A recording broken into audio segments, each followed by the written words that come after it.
14 বছর বয়সে এমন সম্মান যা দেশের লক্ষ লক্ষ শিশুর স্বপ্ন।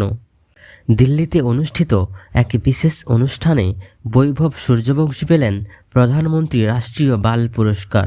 এই পুরস্কারটি হল ভারতের শিশুদের জন্য সর্বোচ্চ বেসামরিক সম্মান, যা 5 থেকে 18 বছর বয়সী শিশুদের অসাধারণ কৃতিত্বের জন্য দেয়া হয়। খেলাধুলা, সাহসিকতা, উদ্ভাবন, বিজ্ঞান, সমাজসেবা ও সংস্কৃতি এইসব ক্ষেত্রেই যারা ব্যতিক্রমী কাজ করে তারাই এই সম্মানে ভূষিত হয়।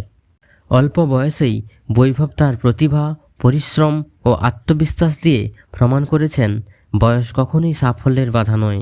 তার এই অর্জন আজ শুধু তার নিজের নয়, গোটা দেশের গর্ব। বৈভব সূর্যবংশীর এই সাফল্য আগামী প্রজন্মকে অনুপ্রাণিত করবে স্বপ্ন দেখতে, কঠোর পরিশ্রম করতে এবং দেশের জন্য কিছু করার সাহস যোগাবে। ভিডিও ভালো লাগলে লাইক, কমেন্ট ও সাবস্ক্রাইব করতে ভুলে যেও না।